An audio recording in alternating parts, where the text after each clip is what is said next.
Bismillahirrahmanirrahim. Assalamualaikum warahmatullahi wabarakatuh. Kita kembali lagi dalam mata kuliah Mekanika Tanah 2, pertemuan ke-9.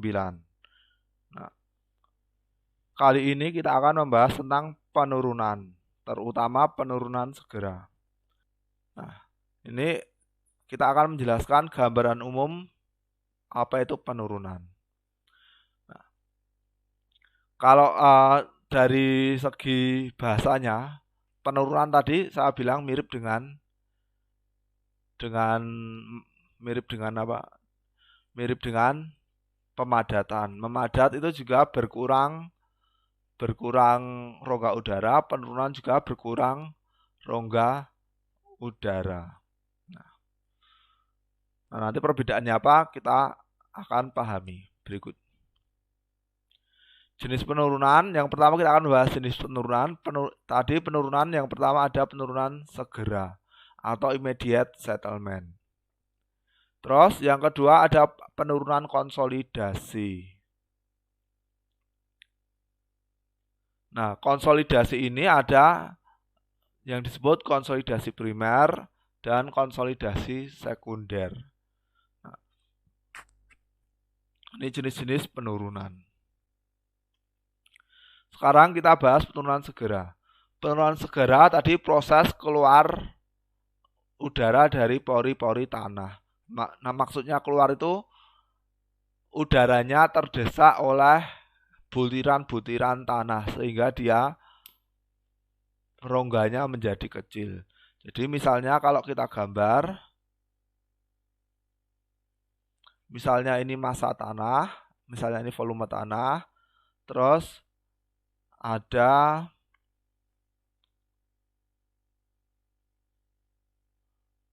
butiran-butiran tanah ini misalnya. Ini ada butiran tanah.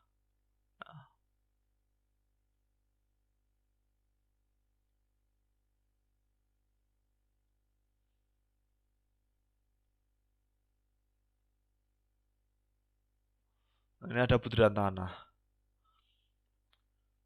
Nah, kalau dia mengalami penurunan, otomatis pori-porinya ini terdesak sehingga diisi oleh butiran tanah. Paham ya? Nah, jadi apa?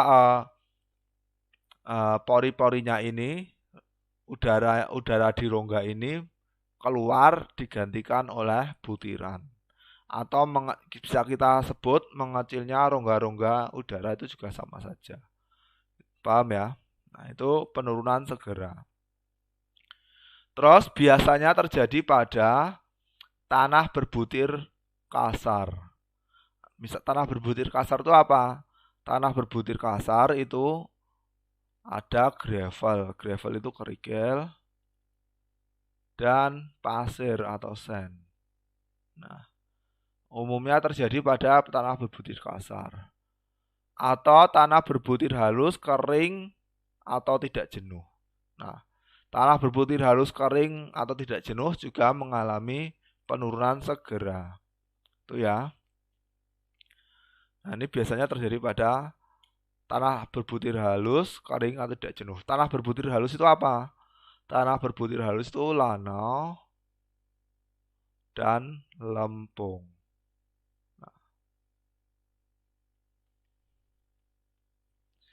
Nah, ini termasuk penurunan elastis. Nah, nanti ada penurunan elastis dan penurunan plastis. Itu ya. Nah, sekarang penurunan konsolidasi. Konsolidasi terjadi pada tanah berbutir halus di bawah permukaan air. Maksudnya di bawah permukaan air itu kondisinya jenuh nih, ini jenuh. Di bawah permukaan air. Misalnya kita punya, misalnya ini ada tanah, ini permukaan tanah. Misalnya tadi tanah berbutir halus ya ini. Terus di bawahnya ada, ini ada, nggak kelihatan ya. Saya hapus dulu. Saya pakai kuning. Nah, ini ada permukaan air. Nah, misalnya ini sama-sama lempung. Berarti yang atas ini terjadi penurunan segera dan yang bawah nanti terjadi konsolidasi. Berlangsung sangat lama. Penurunan konsolidasi ini berlangsung relatif lama jika dibandingkan penurunan segera. Ada yang sampai tahunan, mungkin belasan tahun, dan lain-lainnya. Tergantung yang pertama tebal lapisan. Nah, semakin tebal lapisan ini, otomatis semakin lama penurunannya. Terus tergantung permeabilitas tanah. Nah, karena pada proses konsolidasi yang keluar sekarang tidak udaranya, tetapi airnya. Nah, karena didesak beban, air itu harus keluar dari rongga-rongga udara agar rongga-rongganya dapat diisi butiran tanah. Nah, tentu saja kecepatan keluarnya air itu tergantung dengan permeabilitas. Semakin rendah permeabilitas, otomatis semakin lambat penurunan konsolidasi. Nah, terus yang kedua tergantung kondisi drainase. Misalnya, maksudnya apa? Misalnya,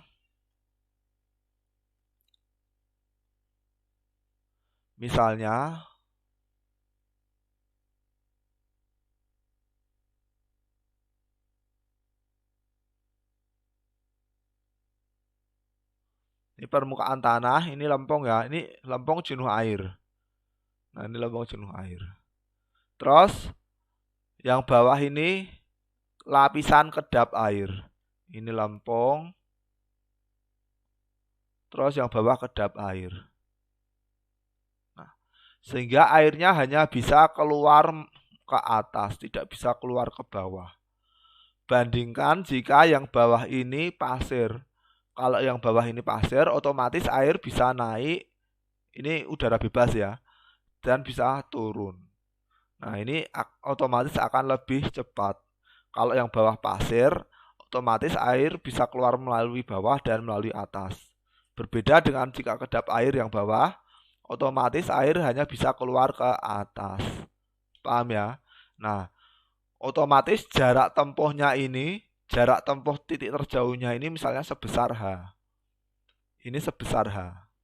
Nah, ini sebesar H, kalau ini jarak tempuh terjauhnya air berapa? H/2. Nah, otomatis kalau jaraknya tempuh lebih kecil, otomatis lebih cepat nyampe ke udara bebas atau nyampe ke lapisan drainasinya. Nah, dan lain-lain, ini lain-lain. Tergantung juga misalnya angka porinya, terus bisa juga tergantung dengan jenis lempungnya dan lain-lain. Ini banyak, faktor-faktornya banyak. Nah, seperti saya bilang tadi, terjadi karena keluarnya air dari pori tanah. Nah, ini misalnya tadi drainase, hanya ada satu drainase ke atas, otomatis air pori di sini mau keluar harus menempuh jarak sebesar H. Nah, kalau yang di sini yang drainasenya atas dan bawah, otomatis yang bawah sini langsung keluar. Nah, paham ya? Yang bawah sini juga keluar ke sini. Yang bawah sini keluar ke sini. Dan seterusnya. Yang atas keluar ke atas. Nah, ini proses keluarnya air dari pori tanah.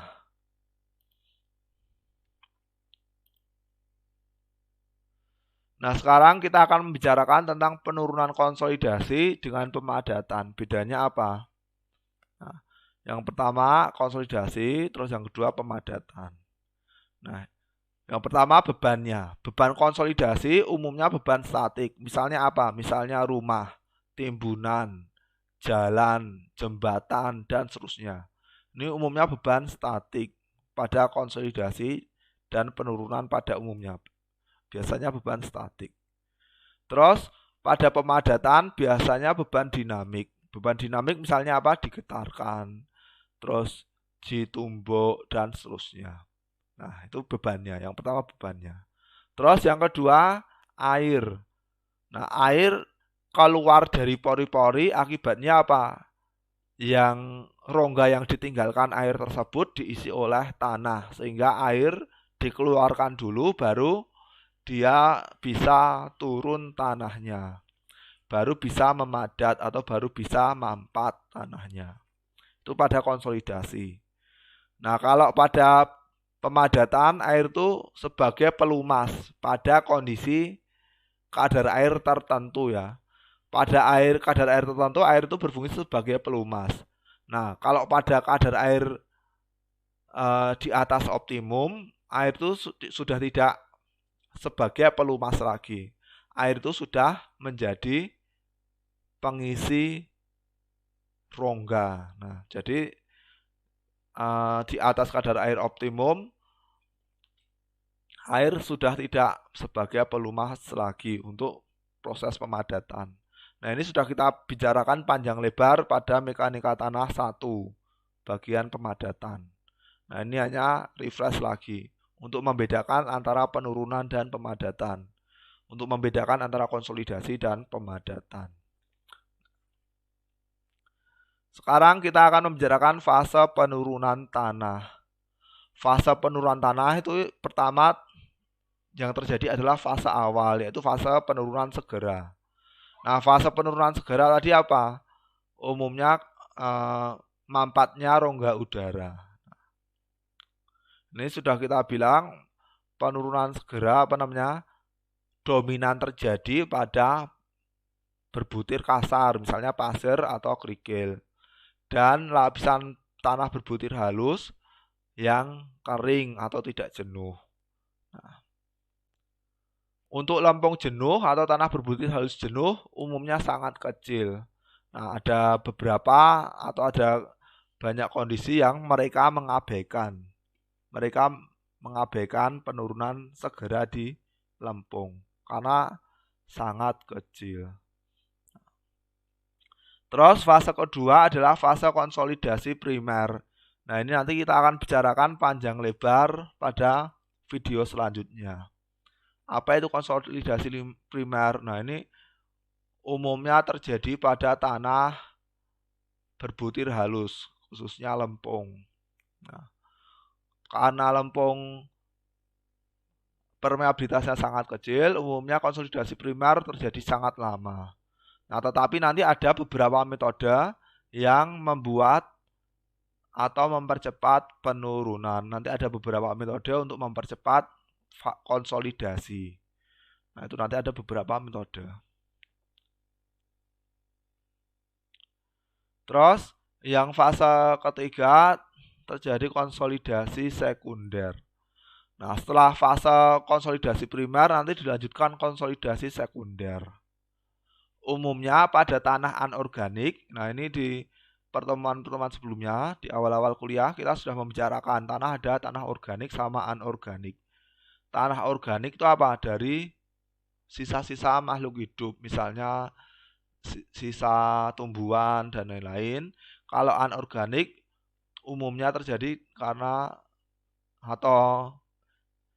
bukan umumnya ya, pasti terjadi pada sumbernya bukan dari organik, namanya pakai A ya, anorganik. Nah, itu berarti tanah bukan organik, berasal dari bukan organik. Misalnya dari pelapukan, batuan, dan seterusnya. Nah, pada fase tanah anorganik, konsolidasi primer itu sangat kecil, sehingga umumnya diabaikan. Nah, tetapi tidak begitu pada tanah organik. Tanah organik umumnya fase konsolidasi primer itu sangat dominan, sehingga nggak boleh diabaikan. Nah, ini harus hati-hati. Nah, harus hati-hati. Nanti adik-adik kalau misalnya kerja di rawa-rawa, tanah gambut, misalnya di Kalimantan dan lain-lain, adik-adik hanya memperhitungkan konsolidasi primer. Nah, adik-adik hanya memperhitungkan konsolidasi primer, terus dibangun, akhirnya retak-retak. Karena apa? Karena penurunannya sangat besar dan tidak seragam. Misalnya, rumahnya retak-retak, bangunannya retak-retak, atau mungkin amblas. Nah, itu nanti hati-hati. Jadi dicek, tanahnya dicek apakah itu tanahnya organik atau anorganik. Nah, nanti ada atau sudah kita jelaskan di mekanika tanah 1, ada pengujian tanah organik itu seperti apa dan seterusnya. Nah itu ya, kalau di Jawa Tengah mungkin tanah organik ini juga banyak ya di Jawa Tengah. Karena di Jawa Tengah itu banyak rawa-rawa, misalnya di Rawa Pening tuh misalnya. Terus di daerah Klaten itu juga banyak, di sekitar Rawa Jombor, Rawa dan lain-lainnya juga banyak. Itu harus hati-hati. Di Jawa Tengah banyak tanah organik. Nah, kalau di daerah Yogyakarta itu relatif umumnya tanahnya kepasiran, sehingga tidak terlalu bermasalah untuk kembang susut dan lain-lainnya, itu tidak terlalu bermasalah. Nah, tetapi yang bermasalah kalau terjadi gempa itu. Nah, terjadi gempa, ciri khas tanah granuler atau tanah pasir itu dia mudah mampat kalau digetarkan. Nah, padahal gempa itu digetarkan bumi. Nah, sehingga mampat, terus pas di daerah-daerah pinggir sungai yang jenuh air, pasirnya tidak padat atau pasir lepas, itulah otomatis memadat sehingga menimbulkan excess for water pressure berlebih, tekanan air pori berlebih. Nah, akibatnya terjadi likuifaksi. Nah, dulu ada beberapa tahun silam itu ada gempa Palu itu terjadi likuifaksi. Nah, misalnya seperti itu. Dulu gempa Jogja juga terjadi beberapa likuifaksi di beberapa titik, khususnya di daerah aliran Sungai Opak. Di sana banyak terjadi likuifaksi, titik-titik likuifaksi, titik-titik sand boil dan seterusnya. Nah, itu harus hati-hati. Semua tanah ada keunggulan, ada kekurangan. Nah, tadi di tanah pasir umumnya tidak ada kembang susut, tetapi kalau gempa pasir lepas itu rawan. Nah, tanah lempung umumnya kalau gempa tidak begitu masalah umumnya. Terus tetapi dia masalah kembang susut dan lain-lain. Nah, itu ya. Nah, sekarang ini persamaan penurunan total. Penurunan total sama dengan penurunan segera ditambah konsolidasi primer ditambah konsolidasi sekunder. Nah, ini lambangnya ini ya, dihafalkan lambangnya seperti ini. SI, kalau SI itu berarti immediate settlement. SC consolidation settlement. SS consolidation sekunder. Nah, itu ya.